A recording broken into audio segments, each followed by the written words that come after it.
Hi everyone, and welcome back to my channel. Today I'm going to be discussing a book called The Gatekeeper by Nuraliah Norasid, and this is the winner of the 2016 Epigram Books Fiction Prize, which again is a local Singaporean prize for first-time authors to submit their unpublished work to then try and win this prize. So the premise of this book is that we are following a young girl named Ria, and she is actually a Medusa, which means that she obviously has the snakes in her hair, and she can use those Medusa snakes to petrify people into stone. And I would say the overall book is an amalgam of that Greek mythology as well as a little bit of a social political commentary on Singapore. And I think the setup of the country that we are immersed in the book is supposed to be Singapore, or is in a lot of ways supposed to be resonant with Singapore. There's a map of the country which is called Manticura in the book, and you can see it essentially looks like Singapore. But we open up the story learning about Ria's very simple life with her older sister Barani, and something devastating happens that forces them underground and into hiding along with other fringe races and fringe elements of society in Manticura. And then in the book, we flash forward to modern day, and that is when we are introduced to a new character, Edric, who is very privileged and wealthy, but he's mixed. So his father is well established and has a high paying job, but his mother is from one of the fringe races and was hospitalized and probably divorced from his father later in their marriage.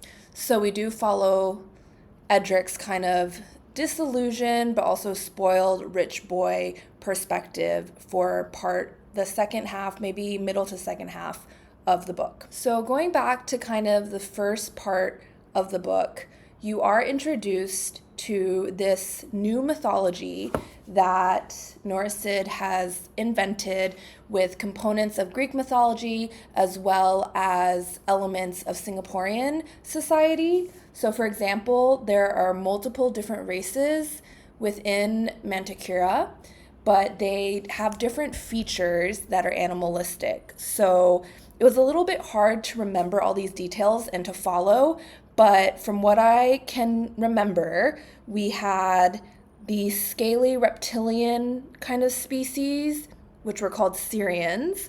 Then we had Felinese, which were more cat-like. Then Kyanese, which are canine. And then Tuyun, which are almost human-looking. So those are the four kind of fringe races, I guess, that don't make up the majority. I think full-blooded humans are presented as the norm and the majority race, I guess, or species in this country. Other elements of the story building, I think another thing that Norasid really tried to do was to pull that element of different ways of speaking in Singapore into her novel. So in Singapore we have Singlish, then we have the more British influenced or upper class, almost elite accent, which is, I guess, standard British English. And then of course there's other languages spoken here and dialect. But in the novel, she talks about the lingua franca of this country, as well as the colonial language that some people speak, and then also another language, which is the language of occupation. So she does do a lot to try and build out the world, set up all of these different components of a multiracial, multi-species society. And she also tries to then imbue onto these different groups different cultural practices, histories, as well as languages that they speak.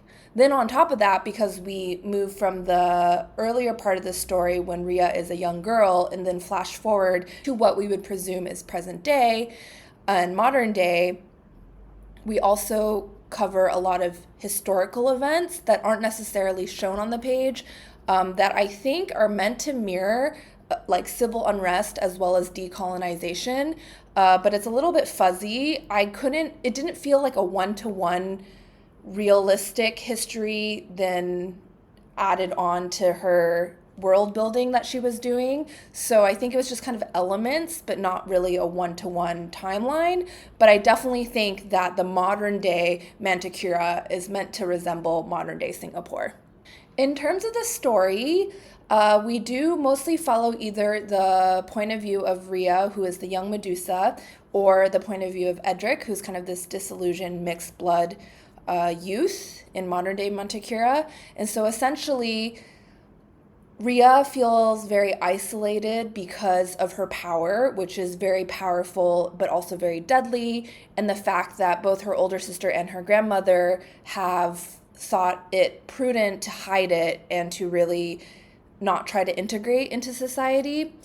And then when we flash forward, basically they've been driven underground into this underground city called Nelroot, which has a lot of fringe individuals, either those who were against the occupation, I guess, which I guess is supposed to mirror the Japanese occupation, or against colonialism, which I guess is supposed to mirror British colonialism here. But for various reasons, they're living underground, hidden from society. One day, Edric stumbles upon the gate to that underground society, and he's very mesmerized by it, I think because it reminds him of his own part heritage from that. I think he is... I forgot what species he's part. I think he might be part like felinese, like part cat-like. But basically, that's what his mom was. And when he gets very emotional or overexcited, it comes out, and he becomes bigger in stature. And I think he has claws and fur.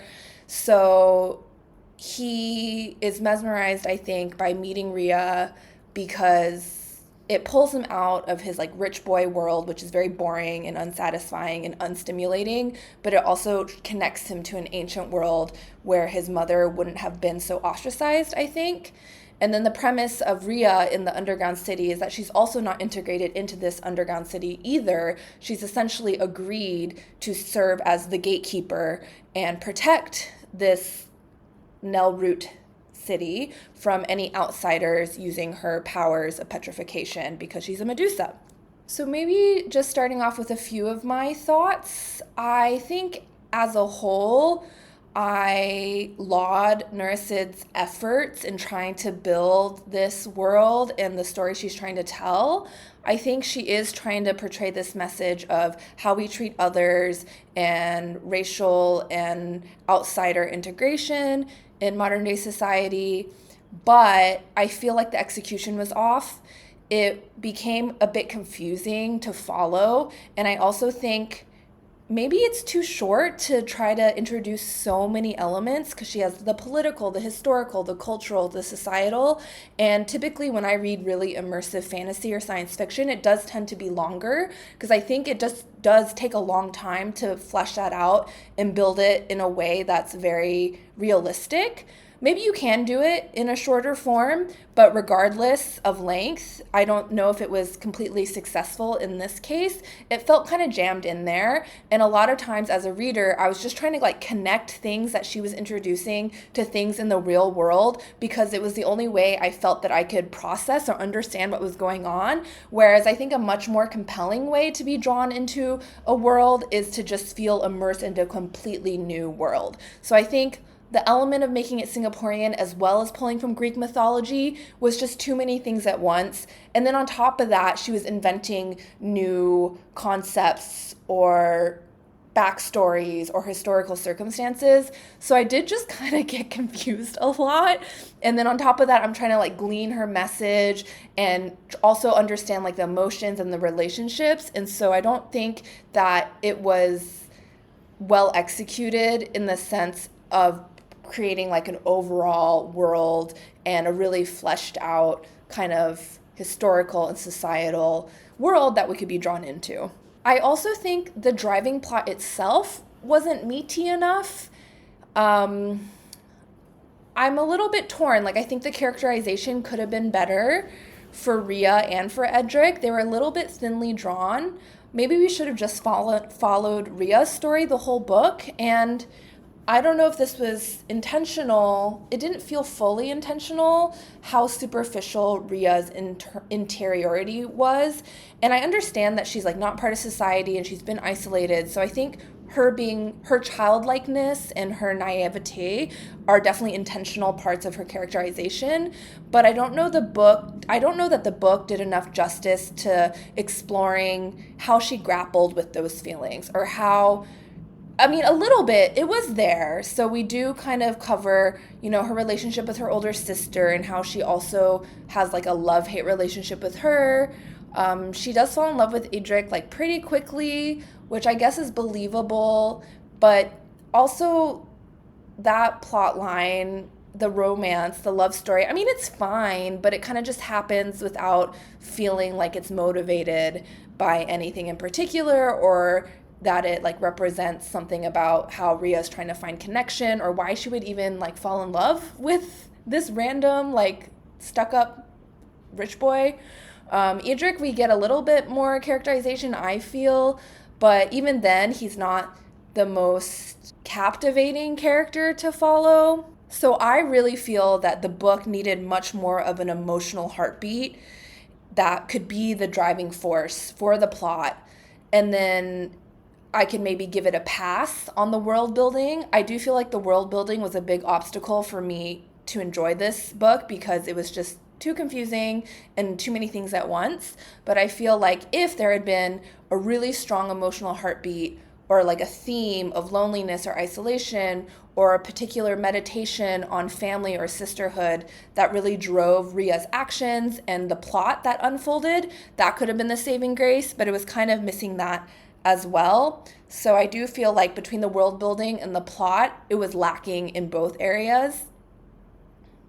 And then towards the end, I don't want to spoil it, but then there's also like a highly political and government/state element to the book, which is, how is Ria viewed by the state? Could she be a weapon for mass destruction? Is she going to just be utilized as that in the eyes of the government? So again, it's just way too many things. I think it's great to be ambitious, and the ambitions are quite lofty, but maybe, I mean, I have to think about this more, but maybe it just needs to be a lot longer. Or I have to think about how some of my other favorite sci-fi or fantasy writers do this. But for example, like The Fifth Season, or other really, or even like Mistborn by Brandon Sanderson, they have, well, that's a really, really long book, so then that kind of explains it. I just think that their worlds are a lot more compelling and a lot easier to get sucked into, whereas this one, it kind of harkened back to other systems too much and just confused me. I will say there is beautiful writing in this novel, so I think maybe with more editing or more drafts, or more just like storyboarding and like thoughts about how to tell like a more nuanced story, it could have really lived up to the strength of the writing. Sometimes there would just be beautifully written sentences and I would think like, oh my gosh, this is like a fantastic book with amazing writing. But then because the story and the world were not satisfying, it was still a disappointment. But right off the bat, there's one sentence that I thought was so beautiful, and it's describing kind of that feeling right as it starts raining, but it's also kind of, something bad's about to happen and something sinister is about to happen because of Ria. And the sentence goes, "It began to rain soon after, which was strange because Ria had not noticed the leadening of the sky or the drenched smell of the air when they made their run."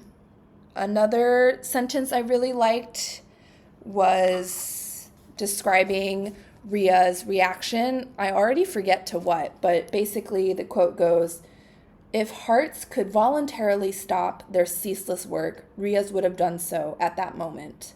Yeah, so I feel like there was a lot of good writing, or lovely turns of phrase, or well-constructed sentences, and a lot of really interesting ideas. So I think the ideas around how to have a multicultural society, how to allow cultures or species or races that are different or the minority to be included and accepted is a good theme. It's a very broad theme, so I really think it depends on the execution. And insofar as Norasid is trying to make that comment about Singapore, I don't know if she's really fully successful just because there's so many layers that obstruct her message. But I think it's great that she tried. And I do think, like, in a sense, there are injustices or perspectives or societal views towards mixed race people as well as other races or minority races that exist in today's world. But I just don't know that it was fully fleshed out or what she was really trying to say beyond the fact that they do exist. In particular, there is one character that's living in the underground city who feels very conflicted because he's been afforded the opportunity to go to school above ground. And so his internal conflict around being the pride and joy of his family and a potential source of future income for them, as well as facing kind of microaggressions and a bit of discrimination and feeling like an outsider above ground, I think is really resonant. I think that that is a common situation for a lot of like first generation college goers or people who come from disadvantaged backgrounds but then have been presented with channels to success. So maybe that's reflected a bit in Singaporean society, and different readers could relate to that. But the resolution of his storyline is not really that profound either. So I don't know that like Nurasid is really saying a lot about that. It's just kind of like a realistic insertion into the plot and into the different characters that are living in this underground world. And then I think the final kind of flaw in the book is that big flash forward, and we skip a big chunk of time, and we hear a lot about like Ria's things that have happened to Ria through her remembering the past.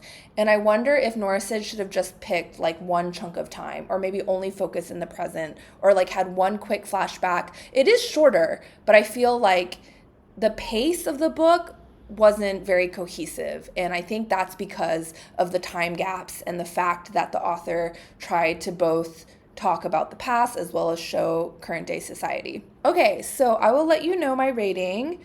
I think I rated this on Goodreads when I first read it. Okay, it's actually really annoying because there's 100 books that have the Gatekeeper in their name.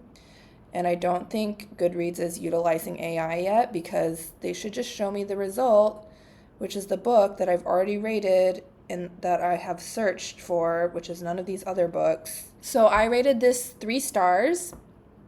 And my Goodreads, I said some beautifully written sentences and interesting ideas, but the world the author is creating was hard to feel immersed in and even confusing to follow. I think the plot suffers from a lack of strong emotional motivation to underpin the novel. For example, I would have loved more of a reflection on family and sisterhood, or Ria grappling with her own identity and what role she plays in society. It's a lot of themes and messages jammed in, but didn't build up to a satisfying story. So let me know what you think if you read this. I definitely will check out any future books from Nuraliah, because I think she's a very skilled author in terms of constructing sentences and her use of language. If I'm not wrong, she's a poet, so I think that's why. She has a PhD in English literature and creative writing from Nanyang NTU, and this is her first novel. So she has written before, but I'm not sure if she's a poet.